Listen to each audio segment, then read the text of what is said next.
O fim de God Valley é triste e é pra ficar triste. Shebek morre sozinho, com seu corpo sendo trucidado por inimigos muito inferiores que ele já tinha derrotado. A perfeita representação de abutres se aproveitando da carcaça de um animal que em seu auge os dominou tranquilamente. Mesmo assim, a sensação na savana africana de One Piece é a mesma.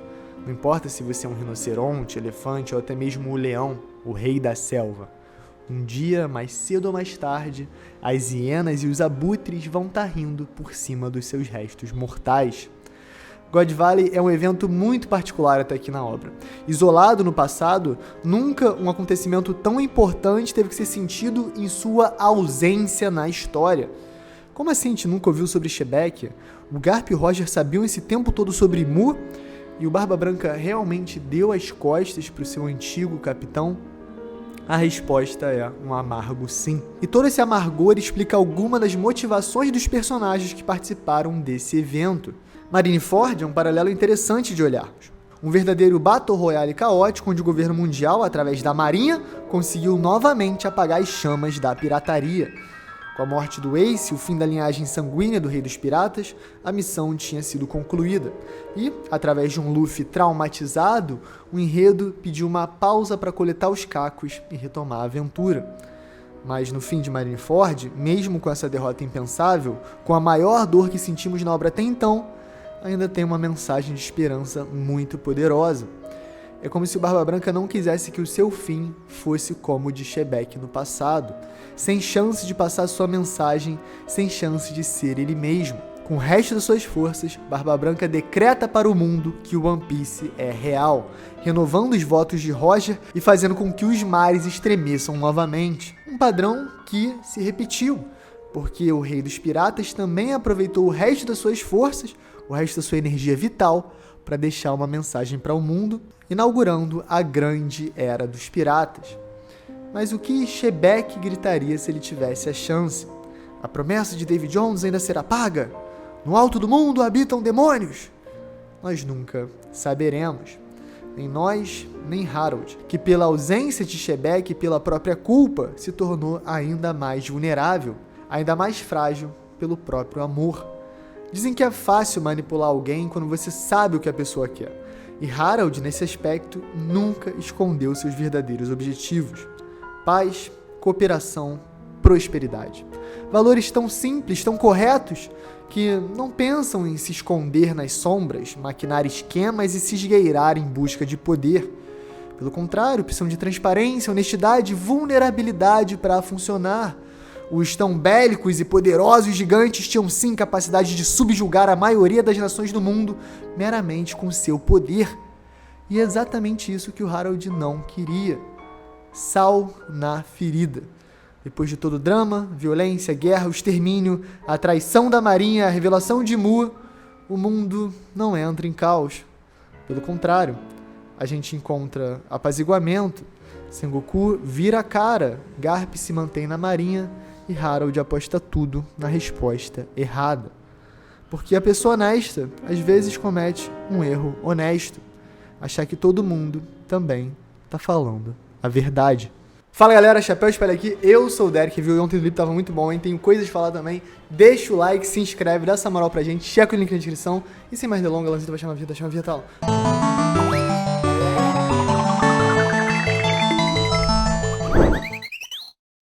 Parte 1. O campeão de God Valley. Tem como odiar mais o Garlin? O campeão de God Valley é extremamente repugnante. Ele é a representação perfeita do arquétipo do príncipe galanteador, que por dentro tá completamente podre. Ele é basicamente o Joffrey de Game of Thrones se tivesse haki. Mas ao mesmo tempo, essa cena não revelou só essa covardia toda. Dá pra reverter o Dome Reverse na porrada, é canon. Isso na verdade já tem um certo precedente. Não é simplesmente bater, tem que colocar haki e muito haki. Durante a Egghead, presenciamos guardado em um nó, em uma tecnologia que só podia ter vindo do avançadíssimo reino antigo no século perdido, o haki mais poderoso de Joy Boy. E até numa escala maior que God Valley, se pararmos para pensar, 3 dos 5 anciões transformados foram completamente unidos de volta para Pangaea. Podemos definir que ocorreu a anulação dos poderes e a quebra da conexão com Imu, que fica tremendo no castelo, enquanto seus súditos nada podem fazer, teletransportados de volta para a salinha onde Marcus Mars já os esperava. Então, de fato, God Valley só confirma o que já sabíamos. Com muito Haki do Rei e um grande movimento explosivo, é possível romper o domínio de Mu e realmente afetá-lo. Interessante também foi descobrir que a combinação dos poderes máximos entre Garp e Roger é algo que se equipara a Joy Boy, e, independente de tudo, é o suficiente para reverter o Dome Reverse. O que, ao mesmo tempo, estabelece um precedente incrível para a obra. Zoro Dome Reverse, Sanji Dome Reverse, tudo isso agora é possível, porque a gente sabe que tem volta. Narrativamente, isso abre muitas portas. A gente sabe dos diálogos que o Sanji teve com o Zoro sobre, caso ele vire um monstro, ele queria que o Zoro parasse. A gente sabe também os dilemas que o espadachim tem relativo ao mundo dos mortos. Não só por isso ele viu o ceifador durante o ano. Então o Oda tá preparando alguma coisinha aí que talvez agora em Obaf aconteça, junto com o Imu Home Office e afins, né? Vocês estão vendo onde eu tô querendo chegar. Voltando ao fim do Shebek, é icônico e trágico como as últimas memórias dele são um agradecimento. Mas é mais que isso. Garp e Roger salvaram a família de Shebek. Ares e Teach vão seguir e Shebek pode partir sabendo que não tocou nas pessoas que mais amava. No fim, essa era a sua ambição final. Não o seu grande plano para se tornar rei do mundo. Quando realmente importava, o Shebek só queria salvar sua família. Ele falou exatamente isso para o Harold, pedindo ajuda, mas não foi o suficiente, e por isso o gigante nunca mais vai se perdoar. Parte 2, o After. É um pouco triste os Piratas Rocks todos terem seguido seu rumo sem realmente olhar para trás pelo Shebek, mas dentro do enredo faz todo sentido. A verdade é que os Piratas Rocks não conheceram David e Shebek como nós conhecemos. Claro, podem ter passado mais tempo com ele, mas realmente conheceram quem era o homem por trás do capitão? Eu acredito que não. Porque o Chapéu de Palha conhecem bem as vulnerabilidades do Luffy. Ele é honesto, ele é direto, ele não esconde muita coisa. Mas o Shebek naquela posição dos Rocks é bem diferente. Aquilo não era uma dinâmica de amigos, e sim uma constante competição traiçoeira para saber quem vai sair à frente. Mostrar preocupação não era simplesmente um traço de fraqueza, era também um método para você ser passado para trás. Então, com anos desse ambiente de terrorismo autoimposto, você consegue ter ao mesmo tempo o bando mais poderoso de todos em nível de poder e o bando menos confiável da história. Quase que literalmente um grupo de mercenários, e a gente sabe que o arquétipo nunca dá certo. Até mesmo alguém honrado como Barba Branca não vai pensar duas vezes se Rox realmente traiu, se ficou doidão, ou se ele pode estar consumido contra a vontade por um pacto demoníaco das sombras que possuíram Gorosei. É bem viagem se você parar pra pensar. Mas é um pouco broxante sim pensar que depois de todo aquele conflito, de todo aquele hype, o Barba Branca só virou as costas e seguiu com o Paulo Gran como se nada tivesse acontecido. Mas ao mesmo tempo, talvez o Barba Branca nem quisesse estar no bando do Rox no final das contas. A gente sabe que o cara basicamente roubava os tripulantes dos outros e até os capitães através do Dave Backfight. No momento que o Rox atacou ele, quebrou o pacto de lealdade, o Barba Branca pode ter se sentido livre para simplesmente seguir. Parte 3. Sengoku versus Garp. Se o mundo realmente tivesse mudado depois de God Valley, a gente não ia estar acompanhando a história do Luffy. Então, claro que um evento tão traumático, não ter realmente mudado tudo de um dia para o outro, é parte da frustração, do sal na ferida que ele deixa. E até dentro da própria Marinha a gente vê isso. A partir daí, nada é igual. A Marinha vira uma espécie de um vaso rachado que tem uns remendos, mas que não vai mais ser o mesmo. Alguém precisa restaurar a honra da Marinha, e não simplesmente preservar os elementos bons que reconhece nela. O argumento do Sengoku das dezenas de milhões de soldados, do alto escalão, parecer doido porque um marinheiro comum simplesmente não consegue entender como eles operam, é extremamente inocente e um pouco arrogante, mas bate com o ser humano Sengoku, alguém que por toda a sua vida foi moldado a seguir regras, obedecer, não questionar, ser leal acima de tudo. E a própria reação do Garp já é algo visto de maneira extremamente reprovável. Só que o herói da Marinha se encontra num dilema muito mais familiar e íntimo. Parte 4, Garp versus Dragon. Quando eu comecei o canal com o Lip, eu tinha 19 anos de idade. Eu era 2 anos mais velho que o Dragon. E eu acho que ele teve a reação perfeita. Se revoltou, brigou com o pai e foi embora, que nem alguém de 19 anos tem que fazer nesse contexto. Esse capítulo é cheio de semióticas maravilhosas. Na conversa, o Dragon tá na cela, mas quem tá preso mesmo é o Garp. O contraste entre os sentimentos apaixonados, cheios de convicção, raiva, certeza, indignação, justiça, toda essa energia e frustração do Dragon, em comparação à resposta apática, triste, conciliadora do Garp. Ele só consegue reconhecer que o filho está completamente certo em sua reação. E, por outro lado, nada do que ele falaria realmente faria diferença.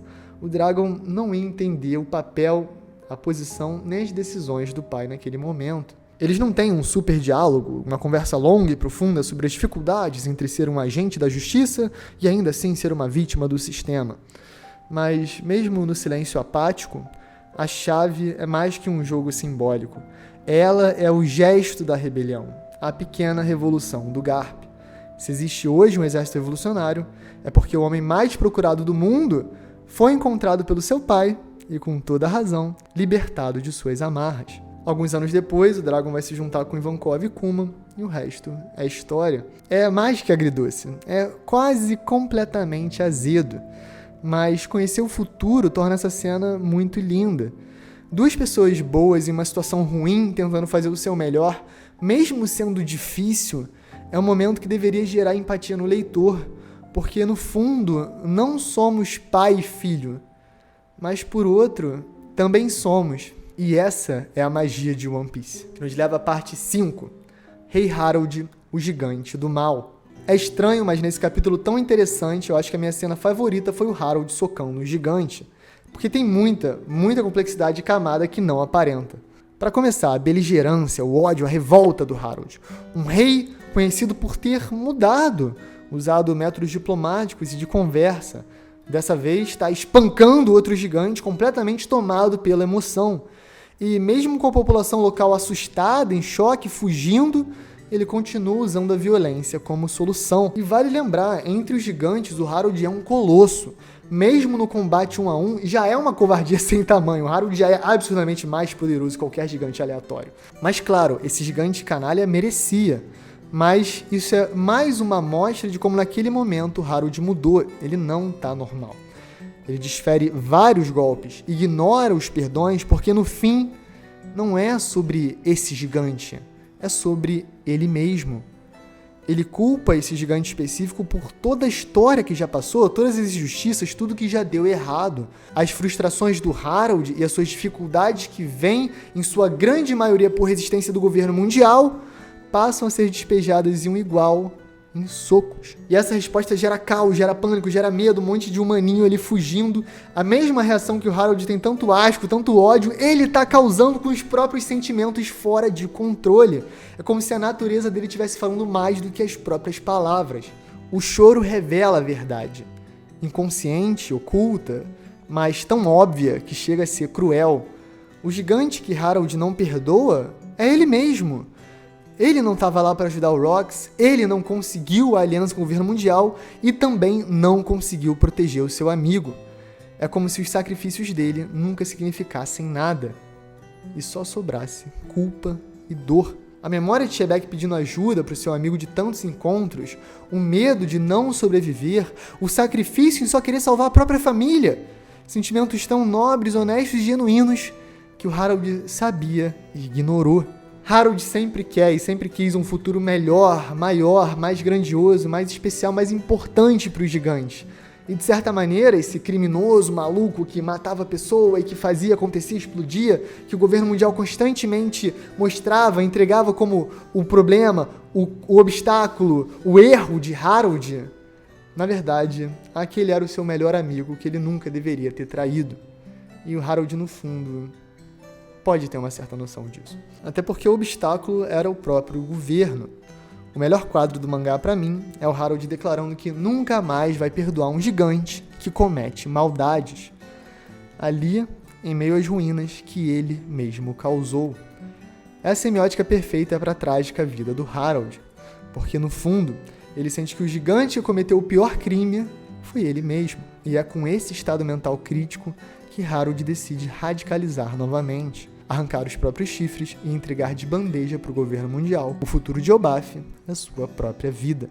A gente sabe que as coisas não vão ficar assim. O Harold vai entender que está sendo usado e provavelmente ainda vai se rebelar uma última vez pelo desgosto que os Cavaleiros de Deus e o próprio Imu sentem pelos gigantes e pelo próprio Harold pessoalmente. No entanto, por enquanto, agora, no fim de God Valley, o sal tá na ferida e o gosto é amargo. Galera, esse foi o vídeo, espero que vocês tenham curtido. Deixa o like, se inscreve. Obrigado, Alonzito, como sempre, pela edição. Você é o God. E checa o link na descrição. Ó, tô com um projeto paralelo aí, fora de One Piece, Cérebro Podre, um podcastzinho bem doidinho, mas divertido. Se quiserem, vou deixar o link na descrição também. Já teve o primeiro episódio dessa última quinta e foi bem bacana, mas bem diferente de One Piece. E é isso, gente. Um beijo, um queijo, tamo junto. Valeu!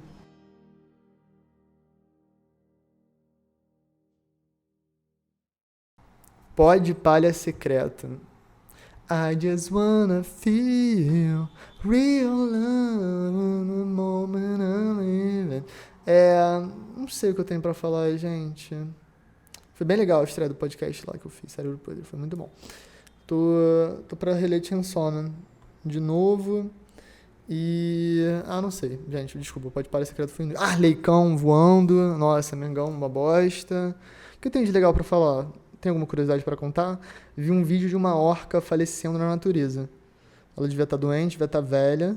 Tava ali com os familiares dela, porque deu pra ver pelos pesquisadores que ela tava com uma protuberância perto da cabeça, que é um típico sinal de que a orca tá mal. E aí vieram os golfinhos perturbar, os golfinhos perturbam a orca, e aí quando a orca é perturbada por golfinho, geralmente eles descem pra profundeza e ficam um pouco lá antes de submergir de novo, pra respirar. E nessa, desceram 4 orcas e só subiram 3. Provavelmente, o estado de saúde não aguentou. Triste, né? Mas tudo é registrado, muito importante para a história da biologia, da oceanografia e do estudo de baleias. Muito importante mesmo, muito legal, muito lindo. Tudo de imaginar que a gente nunca viu, por exemplo, um tubarão branco acasalando. Tantos animais icônicos, gigantes, que a gente estuda tanto, que tem tantos milhões de dinheiros investidos aí pelo mundo e a gente não sabe nada, né? O oceano é a fronteira final que o ser humano ainda não consegue explorar tão bem. É isso, gente. Um beijo, um queijo e valeu!